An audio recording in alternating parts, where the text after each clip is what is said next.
Look, these night butterflies. They're everywhere on the boat. They're Bahamian. The Bahamian butterflies. Are you scared? No, you don't have to be scared. Let me cookie. Tuku.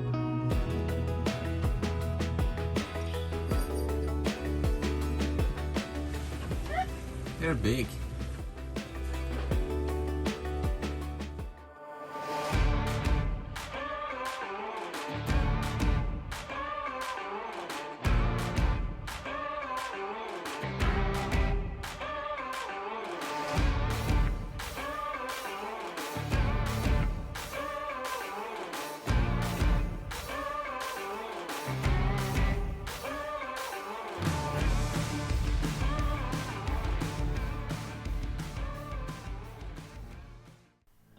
We were anchored only 3 miles away from Dean's Blue Hole, so we decided to visit this famous freediving spot with the dinghy.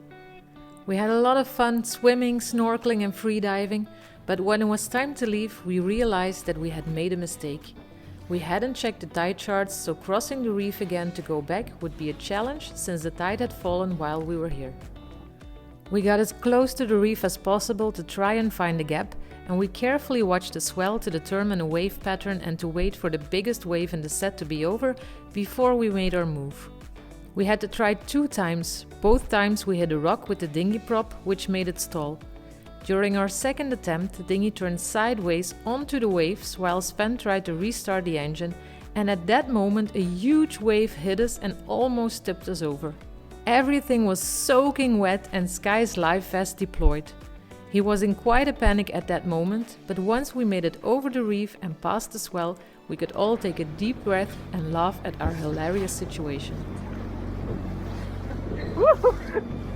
Hey Sky! What happened? A big, very big wave crashed over the dinghy and this fluff.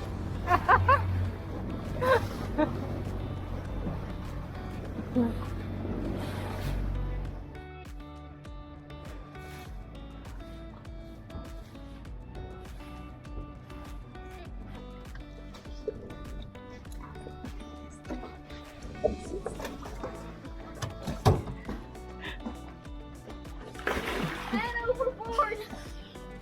I can't swim. Only hair overboard. Sky, where are you? I only see orange. Yeah, let's go.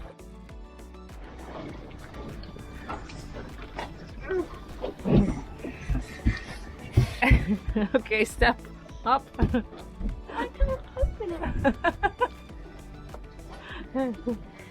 I'm stuck. You can put it there, we have to rinse it. Where? Just somewhere over there.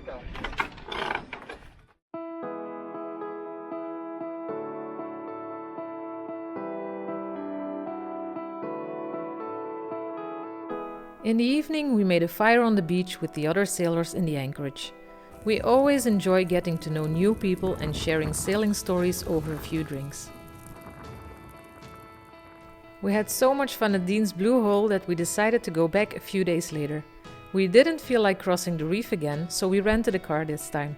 This way we could also do some grocery shopping. So what are we gonna do? Are we gonna drive on the wrong side of the road? Yes. It's the wrong side. It's left side. I never did it before. So wish me luck today. It's flipper. Let me see. Okay. All is good, right? Nobody behind us. Let's drive.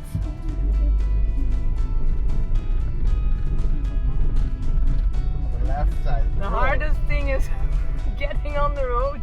Getting on the left side. Is this side? That's crazy.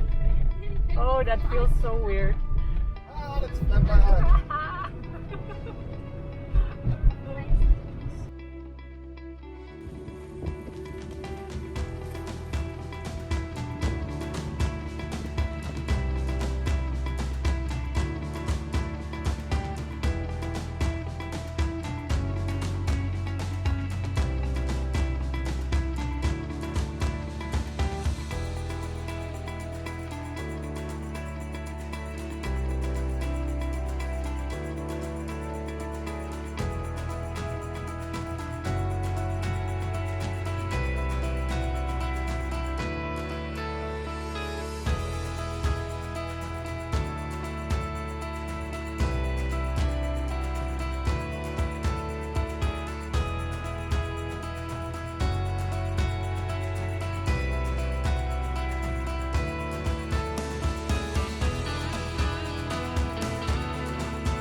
So I'm very happy to be here with Walid.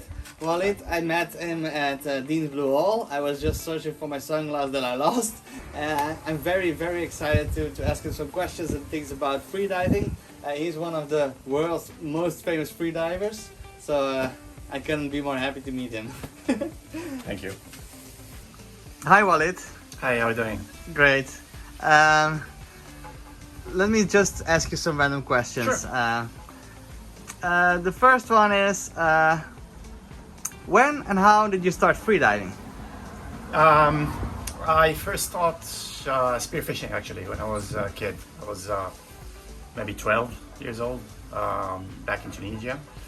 And yeah, I would spend hours a day in the ocean chasing fish. And so that's how it started. But then the sport of freediving, like seriously training and competing, I started in 2006. Yeah, 2006. What's your favorite freedive spot? Well, there are so many places. It's hard to choose only one. Obviously, Dean's Blue Hole is one of the top freediving spots in the world. The conditions are almost perfect, so it's probably the only place where you could, train every single day of the year, basically. But then there are other places like in the Mediterranean. I really love places like Turkey, Greece, south of France. Although it's colder, it's obviously colder, but the color of the water, the visibility are also really nice. Plus the food, obviously, and many other things. So yeah, I would say these are. And in the Caribbean, I have some favorite places also, like the place where I started deep freediving, San Andres, Colombia, San Andres Island, is also on my list. Yeah. And how much time do you spend practicing a day or a week? It depends. It depends on. We have different cycles during the year, so we aim at preparing for a record or a competition. So during the start of the season, we focus more on physical training. So it's more like workout at the gym or pool training, and then we try to be more and more specific, closer to the date of the comp. So typically I would say maybe 2 hours in the morning and probably an hour and a half or 2 hours in the afternoon every day. And then we typically follow 3 days training and then 1 day off, because we also need a lot of rest in this sport. It's very important. So yeah, that's how we usually do it. Where's the limit in freediving, what you do, what your sport is? Is there a limit you can go, or is it just your own limit and you can reset it and try to set a new record every time? It's a good question. Well, yeah, it's exactly as you said. We all have different barriers and obstacles, things that limit us in different ways. It could be hypoxia, it could be so many things. I don't know, the mental aspects, the physique, also like the lack of strength or whatever. So we all have different limitations. Once we identify those limitations, we understand how to work on them. As you just said, we can push the limit a little bit more further away. So, and freediving is basically about discovering your limits and trying to reach them and push that limit a bit slightly more every time. It's an endless process. I don't think there's any limit, at least for now. We don't really know what the limit is. You could see every year, world records being broken. So I think the limit is still far away. Wow, that's Yeah. great. What are your trophies and what's your maximum net? I recently achieved a world record in the variable weight discipline to 150 meters. That's my deepest.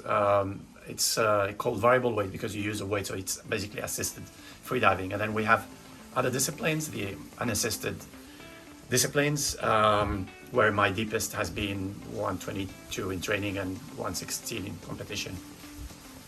Yeah. Congratulations on Thank that. you. Thanks so much. Really. Why do you freedive?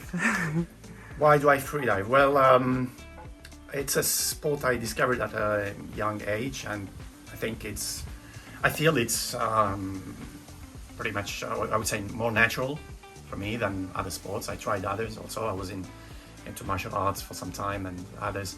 But then freediving was probably more natural to me. I like the feeling of being free, basically underwater, without having all those, apparatus they use in scuba diving, for example. I feel there's a strong connection with the ocean and with nature in general. So that's something I'm really passionate about. And then, as I said before, it teaches you so much about yourself, both mentally and physically.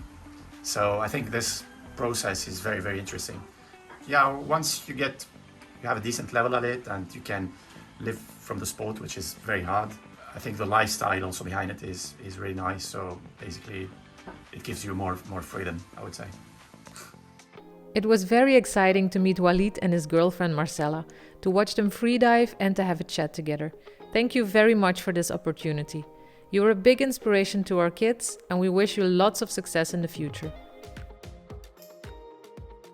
Dean's Blue Hole is a blue hole located in the Bahamas in the West Bay of Clarence-Stone on Long Island, and is one of the world's deepest blue holes or sinkholes with a depth of 202 meters. So here I'm going to draw up a quick sketch for you, so you can see that it's from the top a little funnel, and then it widens up to a 100-meter diameter. So it's 202 meters deep or 662 feet. So, but the entrance is just 25 meters wide, 20 meters from the surface. It widens till 100 meters. So you can only see a very, very small part of it. It's quite exciting to be there.